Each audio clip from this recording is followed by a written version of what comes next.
There is no shortage of analog emulated compressors out there. With so many companies offering the same version of the same compressor, it's hard to know which is the bigger bang for your buck. In this video, we're gonna see how the Slate Digital FG-2A and the Wave CLA-2A stack up on bass and vocals. Let's get into it. So in Pro Tools, I've already gone in and pre-dialed both compressors on the bass and the vocal tracks, and now we're gonna take a listen to what's going on, and I have both instances pulled up on screen so you can see what the settings are for both. Now, one disclaimer on both compressors, the CLA-2A starts off at a 50% on this little screw thing right here, whereas the Slate FG-2A was, I believe, at 100. So I put those both to 50% just so they're at the same default as the CLA-2A. That's why I chose to go with as opposed to like the 100%. And they're both getting pushed to about a little bit over 10 dB of compression. So let's take a listen to the FG-2A on bass.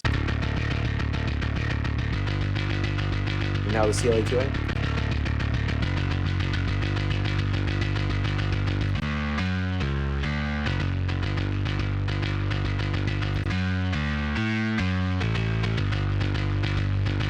The CLA-2A seems to have a little bit more girth to the compression. It's a little bit thicker sounding than on the FG-2A, but the high mids on the FG-2A are coming through a lot more.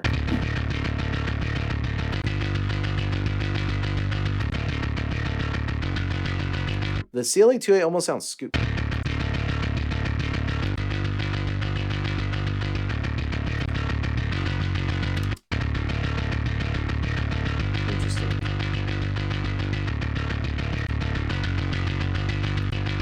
I feel like the FG-2A is taking away the low end from the bass. It's sounding more compact. I'm liking the 2A that it has more girth, but also I'm not losing any of that low end. Let's bring some overheads in with this bass real fast.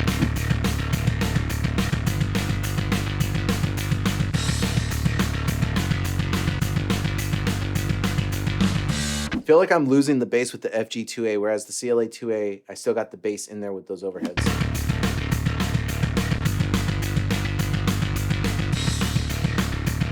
Yeah.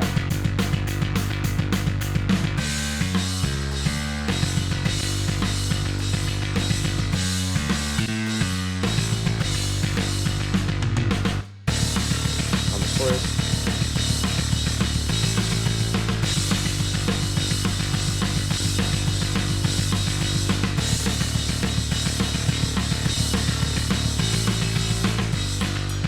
Interesting. I know which way I would go, but let me know in the comments which one of the two you would go for. And now let's go check out the vocal. Same thing as before, we have an instance of FG-2A on one vocal. I can't let go, I guess I'll eat alone. I can't let go, I guess I'll eat alone. Pineapples on my mind, just don't waste my time. Sweet and salty makes the money, you probably like anchovies. The FG-2A sounds a little darker.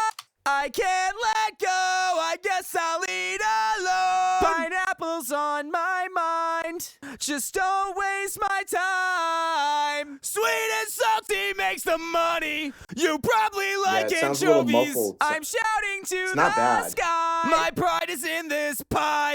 I can't let go, I guess I like I'll what the eat CLA-2A is doing. Pineapples on my mind, just don't waste my time. The focus of the mid-range on the CLA-2A is a little bit more prominent in a mix situation. That's going to help bring that vocal forward. In this case, if we were even to use it on like background vocals, it'll help bring them forward, but not too much to where it's abrasive. Whereas the FG-2A is tempering it down and it sounds a little bit more in the background. Let's take another listen. I can't let go, I guess I'll eat alone. Pineapples on my mind, just don't waste my time. 20 dBs of compression on it. Sweet and salty makes the money, you probably like anchovies. I'm shouting to the sky, my pride is in this pie. For me, the CLA-2A would win on the bass because I liked how the bass sat better with the overheads when I was using it, as opposed to the FG-2A where it still sounded well, but it sounded a little bit more parked back in the mix. The same thing with this vocal. It sounds more up front, and I think in a mix scenario, I'm going to lean more towards that type of sound as opposed to the FG-2A that sounds nice and it's warm. On both instruments, it just pulled it to the back. But keep in mind, we're doing this on a pop punk song, so we want things more forward. I might try to do this again on like a rock track or something different because the FG-2A sounds great. It might actually work better on a different different vocalists are on a different type of track. But for this particular track, I think the CLA-2A is the one I would go with. But let us know in the comments, out of these two compressors, which one would you have picked on the bass and the vocal? And if you've gotten this far and enjoyed the video, do us a favor and boop that like button below for the All My YouTube algorithm. We'd greatly appreciate it, and I'll see you in the next video.